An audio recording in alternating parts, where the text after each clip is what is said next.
Bom dia, estou retornando no dia de hoje para não me desculpar, porque se eu disse na minha conversa passada que nós devemos parar de pedir desculpas, né? Porque se há alguém para quem nós deveríamos pedir desculpa, talvez fosse a nós mesmos. Porque via de regra nós nos tornamos nossos próprios algozes, nossos próprios juízes, aqueles que aplicam penas a si mesmos inconscientemente, porque se tivéssemos consciência dessas falsificações, nos sentiríamos desculpados quase que absolutamente, se é que isso pudesse ser possível, porque acho que absolutamente mesmo nós vamos ter sempre que verificar essas culpas, né? Então, recapitulando um pouco a sequência emocional de Melanie Klein, o que acontece? Nós percebíamos uma questão que se relaciona com aquelas atitudes de compensação no final da sequência emocional, porque parece que nós somos programados para esse efeito dominó. Então, o que acontece? O que se segue é o ódio, a destruição e a culpa, obviamente, é a necessidade de punição.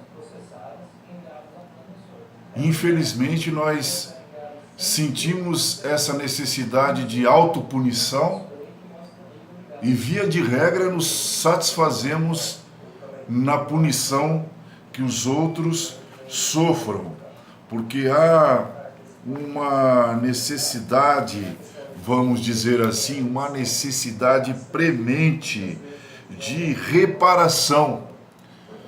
Reparação é uma linguagem jurídica, não é verdade? Porque muitas vezes se sofremos uma calúnia, difamação ou coisas assim, podem ter ocorrido em decorrência disso que nós fomos prejudicados financeiramente, fomos prejudicados na nossa imagem, etc. e tal. Então há necessidade de reparação. E esses dias eu dizia a uma pessoa: você tem o direito de exigir uma reparação, mas diante de algumas atenuantes, deixe isso para lá, porque não compensa. Às vezes seria mais fácil nós desculparmos as pessoas, sem que para isso elas tenham necessidade de pedir desculpas ou perdão, um tal de excuse me, um tal de forgive me em inglês, não é verdade? Então, o que ocorre? Ocorre que no meu diálogo passado fui interrompido por um telefonema, cara. Acho que eu não sei usar muito bem tecnologia, eu devia de ter bloqueado, aí de repente estou no ápice de uma fala, porque para mim falar é assim, tem começo, início e fim, e vamos dizer assim, uma ejaculação, desculpe minha expressão, no final. Então, retornar comigo mesmo, retornar a mim mesmo, retornar ao que eu digo, porque o que eu digo, eu sempre digo para mim mesmo, e eu acho que essa poderia ser até uma logoterapia, né? Já que nós nos ocupamos com atividades ditas terapêuticas, né? Aquelas famosas atividades psicoterapeutas ou terapêuticas. Então nós temos tribunais mesmo dentro de nós mesmos, temos tribunais. A culpa, eu queria dizer, nesse terceiro ou quarto momento da sequência emocional, ela é cultural, né? Que se a gente fosse perguntar por suas origens, por suas razões, essas razões e essas origens estão, vamos dizer assim, até Jean-Jacques Rousseau quando ele fala sobre as questões do Estado, né? Sobre o fato de nós termos cedido o poder de controlar e de organizar as coisas para pessoas específicas desde sempre, e essas pessoas muitas vezes não nos representem. É muito difícil isso, né? Então, o que acontece? Obviamente, quando a sociedade era mais simples, talvez nos culpássemos menos, né? Talvez precisássemos permanecer algum tempo numa tribo indígena, no meio de um povo primitivo, e perceber por quantas coisas eles se culpam. Obviamente nós vamos perceber que não por muitas, porque eles não as construíram. E isso nos leva a Émile Durkheim, que é o pai da sociologia. Logicamente nós temos um Augusto Comte, com suas ideias, depois um Karl Marx, um Weber, um Florestan Fernandes, né, brasileiro, né?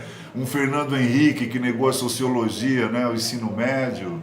Mas, se a gente for fazer uma análise, a culpa ela é cultural. Porque considerando o fato social, os padrões de pensamento, de sentimento e de comportamento, no método sociológico de Émile Durkheim é o que ocorreu conosco. Nós aprendemos a pensar assim sobre as coisas, nós aprendemos a nos sentir assim e nós aprendemos a nos comportar assim. Portanto, a culpa ela pode ter um nível mínimo, um nível médio, quem sabe um nível máximo, quando a pessoa se sinta ou caia numa depressão. Por que não foi assim? Por que eu não fiz isso? Por que eu fiz isso? E coisas semelhantes a essas. Então a nossa visão de mundo, infelizmente, é a nossa cadeia, a nossa prisão, porque estar no mundo praticamente já é uma condenação, na minha maneira de ver. Porque obviamente nós seremos perseguidos, né?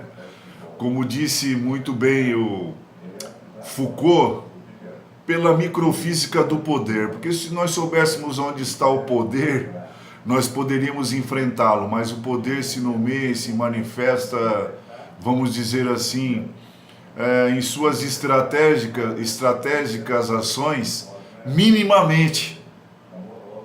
Então, talvez nós devêssemos enfrentar essa coisa dentro de nós mesmos, muitas vezes, embora não saibamos de que lado ela venha, né? Vem da escola, vem da igreja, vem da família, vem de todas essas instituições que nós dizemos, por exemplo, da família ser a célula máter, né? Mas logicamente depende do tipo de família, né? Porque há desde famílias mínimas até famílias extensas, né? E isso me faz lembrar de como Jesus considerava a família. Ele disse para a mãe dele: eis aí teu filho. E disse para um dos discípulos: eis aí tua mãe. Você está entendendo? Então nossa mãe, nosso filho, nosso pai, nosso irmão, independe desse conceito fechado e circunscrito, familiar. Então, o que acontece nessas visões de mundo? Uma prisão que se encontra no CSRS, uma sigla que eu dou para o que chamo de campo semântico, né, de representação ou representações simbólico, ou seja, um limite geográfico, existencial, mental, sentimental, corporal e linguístico, aonde nós sabemos ou só sabemos muitas vezes dizer as coisas de um jeito. Então vai depender muito de como nós digamos o mundo, de como nós digamos a culpa, de como nós pensemos sobre essa situação, né? Que quando vamos ver no dicionário é até interessante. Seria importante que eu pegasse aqui o Bechara, um dos melhores dicionários que temos, para pensar sobre isso, né? Porque o que seria a culpa, né? Dividida em culpa, responsabilidade por ação, omissão ou negligência que implique qualquer dano, mas omissão e negligência do quê? Porque muitas vezes as pessoas precisam se danar mesmo. E nós precisamos ser danados mesmo para evoluirmos em alguma coisa. Por isso eu dizia aos meus alunos: quem espera jamais alcança, mas quem se desespera, obviamente, alcança, porque não ficará numa linha de conforto, não ficará com o pé atrás, simplesmente resolverá ir, porque nesse mundo não tem como não escolher. Ou escolhemos ficar de um lado ou de outro. Se não escolhemos, escolhemos não ficar nem de um lado nem de outro. Portanto, a culpa, né? Segundo o Bechara, peso na consciência por alguma falta ou má ação ou pecado, mas em relação ao quê? Né? Porque a palavra hamartia ou hamartano em grego, o pecado, de onde vem essa palavra, é errar o alvo, né? Então, em que sentido nós poderíamos nos enganar em relação a objetivos e a alvos, se é que eles existam, se é que o mundo não aconteça, independentemente das nossas vontades? Porque Baruch Spinoza diz que Deus é o que acontece e nós os que acontecemos em decorrência disso. E às vezes eu fico perguntando, nem sei como é que eu tenho acontecido até agora, mano. Simplesmente aconteci e não deixei de acontecer ainda porque não morri. Agora, a morte que eu não quero morrer mesmo é a morte deles, a morte dos outros. Porque a morte final eu não tenho como escolher, mas a morte na vida e a vida na morte eu tenho. Então, posso brincar de eternidade agora sem culpa nenhuma, né? E a culpabilidade, característica ou condição do culpável ou do culpado, né? Culpado, que tem culpa, indivíduo que cometeu ação culposa, criminoso, delinquente. Nesse sentido, todos nós somos criminosos e delinquentes, né? Em algum nível, sabe? É por isso que até a Bíblia diz: todos pecaram, portanto todos delinquentes, né? E todos criminosos de alguma parte ou de algum lado, especialmente aqueles mais sem vergonhas que jamais poderão ser apenados pelos crimes que eles cometeram contra a humanidade, em relação à culpa que não arrefeceram, mas que recrudesceu, certo? Então, o ato de culpar, o ato de se culpar, nós precisamos prestar atenção nisso. E nesse sentido a minha conversa foi um pouco além, porque a culpa é um hábito, né?